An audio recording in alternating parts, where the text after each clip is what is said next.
अस्सलामुअलैकुम प्यारे बच्चों, मैं हूं अंजुम सैयद और आप देख रहे हैं एक कदम आगे। तो आइए आज कुछ नया सीखते हैं। चलिए क्लासरूम में। आज हम जमाते शशम रियाजी सबक नंबर 2 खत और जाविया बहुत आसान, दिलचस्प और तस्वीरों की मदद से सीखेंगे। इस वीडियो के आखिर तक आपको नुक्ता, खत, क़ताए खत, शुआ, मुस्तवी, जाविया समझ आ जाएंगे और जावियों की तमाम इक़साम्स अच्छी तरह समझ आ जाएंगी। तो आइए सबक शुरू करते हैं। बच्चों, इस सबक में पहला पार्ट है हमारा नुक्ता। जी हाँ, नुक्ता। नुक्ता ज्योमेट्री या इल्म में सबसे छोटी और बुनियादी चीज़ है।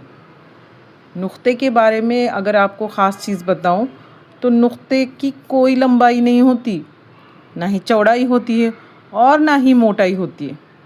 ये तो एक सिर्फ छोटा सा निशान होता है जिसे निशान के ज़रिए दिखाया जाता है, और इसको जब भी पुकारा जाता है या नाम दिया जाता है तो बड़े हुर्फ में नाम दिया जाता है, यानी अंग्रेज़ी में कहें तो कैपिटल लेटर्स में इसे नाम दिया जाता है।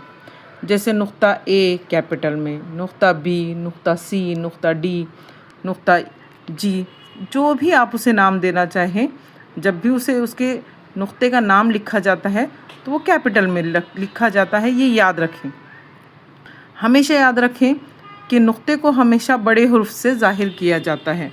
नुक्ते के बारे में आपको मैं चंद अहम बातें बताती हूँ। नुक्ते की कोई शक्ल या साइज़ नहीं होता। नुक्ते की कोई लंबाई, चौड़ाई या मोटाई नहीं होती। नुक्ते की सिर्फ पोजीशन, मुकाम होता है। नुक्ते को कभी भी सीधी लकीर से नहीं नापा जाता। नुक्ता सिर्फ एक मुकाम बताता है, लेकिन इसकी कोई जसामत नहीं होती। अब अगर हम ये बात देखें, नुक्ता बहुत छोटा होता है लेकिन इल्म में बहुत ज़्यादा अहमियत रखता है। अब एक छोटी सी एक्टिविटी करनी है। अपनी आंखें बंद कीजिए और अपनी रोज़मर्रा की ज़िंदगी में बहुत सारी चीज़ें ऐसी हैं जो नुक्ते की मिसाल के तौर पर हमें नज़र आएंगी। यहाँ मैं आपको चंद मिसालें बताती हूँ। टॉर्च होती है, बैटरी जिसे हम कहते हैं, जिससे रोशनी निकलती है ना। टॉर्च की रोशनी का एक साया होता है, वो भी नुक्ते की मिसाल है। हमारी दीवारों पे कील लगी होती है, नुक्ते का निशान है।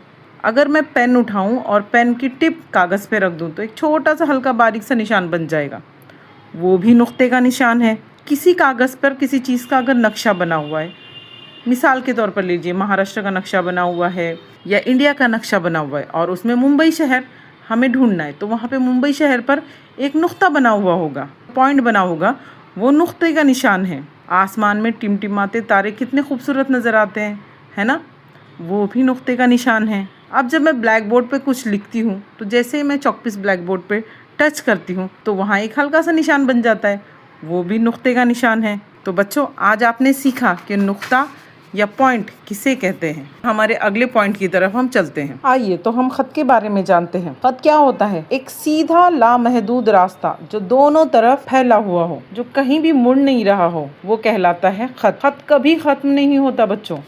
खत ऐसा होता है जिसकी कोई इब्तिदा नहीं और जिसकी कोई इंतहा नहीं, ये दोनों तरफ से लामहदूद होता है। रोजमर्रा की अगर मिसाल में हम खत देखें तो एक सीधी सड़क जैसे हम उफक देखते हैं, ये भी खत की मिसाल है। तनी हुई मोटी सी रस्सी, ये भी खत की मिसाल है। खत हमेशा सीधा होता है।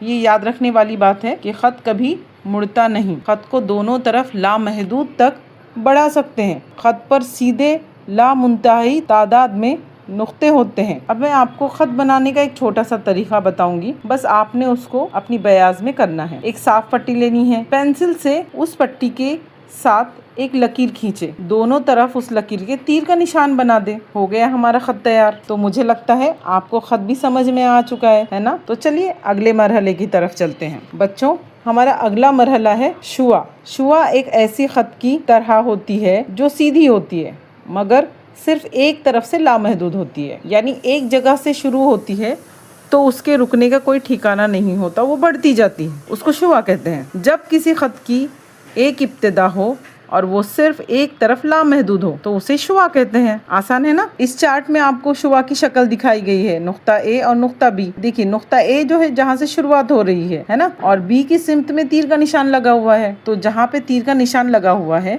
लामहदूद जा रही है। ये शक्ल ए बी की शुआ को जाहिर करती है। ए इब्तिदाई पॉइंट है, स्टार्टिंग पॉइंट है, और बी लामहदूद की तरफ जा रहा है। अब शुआ की चंद मिसालें देखेंगे। सबसे आसान मिसाल तो शुआ की सूरज की किरण है, जो सूरज से निकलती है और जमीन की तरफ बढ़ती ही आती है ना। उसकी कहीं रोक होती है क्या? कहीं वो रुकती है क्या? बिल्कुल नहीं। बैटरी से निकलने वाली रोशनी, जिसे टॉर्च कहते हैं, उससे जो निकलने वाली रोशनी है, बैटरी से निकलती तो है, टॉर्च से निकलती है, लेकिन वो कहाँ तक जा रही है उसे नापा जा सकता है क्या? बिल्कुल नहीं, है ना। पतंग है, तीर कमान है, माचिस की तीली है, सड़क है। शुआ हमें ज़िंदगी में बहुत सी जगहों पर नज़र आती है। शुआ को हमेशा इब्तिदा वाले नुक्ते से लिखते हैं। शुआ सिर्फ एक तरफ लामहदूद होती है। शुआ की एक इब्तिदा होती है।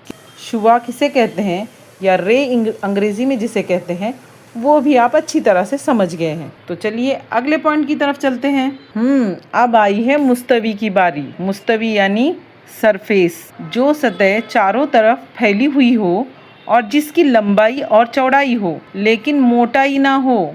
ये समझने वाली बात है, हाँ, कि जिसकी लंबाई हो, चौड़ाई हो, लेकिन उसकी मोटाई ना हो, उसे मुस्तवी कहते हैं। ये एक चपटी सतह होती है। ये मैं आपको जो बातें बताऊंगी ये मुस्तवी की खुसूसियत है। इसमें लंबाई और चौड़ाई होती है, इसकी मोटाई नहीं होती, ये चारों तरफ से बंधी हुई शक्ल होती है। इसे भी कैपिटल लेटर से जाहिर किया जाता है।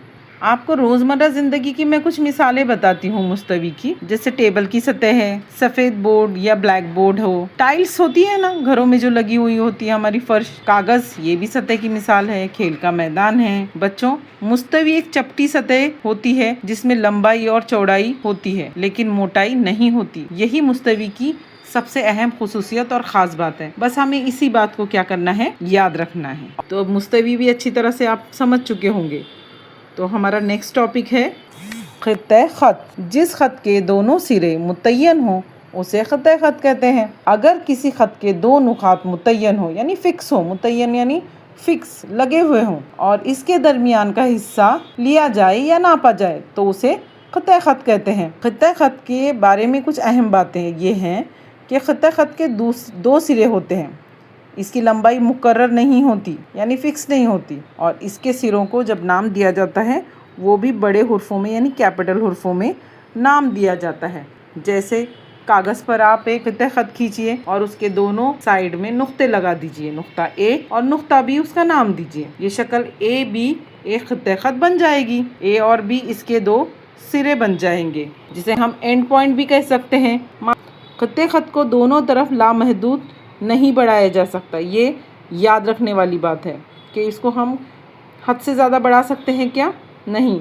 ख़ित्ते ख़त के दो सिरे होते हैं, ये भी याद रखना चाहिए। इसकी लंबाई फ़िक्स होती है। चलिए अब अगला मरहला है हम ख़त्ती और गैर हम ख़त्ती नुकात। नुकात का आपस में मुख्तलिफ अंदाज में ताल्लुक़ होता है, जिसकी दो हालतें हैं। नुकात मतलब नुक्ते, है ना। इसकी दो हालतें, एक गैर हम ख़त्ती नुकात और दूसरा हम ख़त्ती नुकात। अब हम ख़त्ती नुकात किसे कहते हैं, पहले वो समझते हैं। वो नुकात जो एक ही ख़त पर वाक़े हों, यानी एक ही मुस्तक़ीम में नज़र आते हों, एक ही मुस्तक़ीम में लगे हों, ऐसे जो नुकात होते हैं वो हम ख़त्ती होते हैं। और वो नुकात जो एक ही ख़त पर वाक़े न हों वो कहलाते हैं गैर हम ख़त्ती नुकात। अब हम ख़त्ती नुकात की सबसे आसान मिसाल, जैसे आप सड़क पर चल रहे हों और सड़क के दोनों जानिब जब आप देखते हो पेड़ लगे होते हैं, एक के बाजू में एक पेड़ लगे होते हैं। तो एक के बाजू में एक पेड़ मतलब एक नुक्ते में, एक मुस्तक़ीम में सारे नुक्ते लगे हुए हों। इस तरह से उसकी मिसाल हम समझ सकते हैं। उसी तरह से तस्बीह के जो मनके होते हैं, है ना, वो एक ही तस्बीह में पिरोए गए होते हैं। तस्बीह को अगर खोल कर रख दिया जाए तो एक ही मुस्तक़ीम में सारे मनके लगे हुए होते हैं। उसी तरह से आपकी जो स्केल है उस पर जो नंबर्स बने हुए होते हैं वो भी एक ही ख़त में बने हुए हैं, है ना। इसे भी हम ख़त्ती नुकात के तौर पर देखेंगे। इसके बाद अब आप सोच रहे होंगे गैर हम ख़त्ती नुकात किसे कहेंगे। गैर हम ख़त्ती नुकात आप इमेजिन कीजिए जैसे पिज़्ज़ा, क्योंकि इसके 3 नुक्ते होते हैं। समोसा, दीवार पर टंगी हुई कोई 3 ज़िलाई शक्ल, या आपके मेज़ जो एक ही मुस्तक़ीम में नहीं आते, उसे हम गैर हम ख़त्ती नुकात कहते हैं। बात का खुलासा ये रहा बच्चों, हम ख़त्ती नुकात एक ही ख़त पर वाक़े होते हैं, गैर हम ख़त्ती नुकात एक ख़त पर वाक़े नहीं होते। हम ख़त्ती नुकात को सीधी लकीर से मिलाया जा सकता है, मगर गैर हम ख़त्ती नुकात को एक सीधी लकीर से मिलाया नहीं जा सकता, है ना आसान। ऐसे ही वीडियो देखने के लिए हमारे चैनल को सब्सक्राइब करें और लाइक और शेयर करें। अगले वीडियो में मिलते हैं।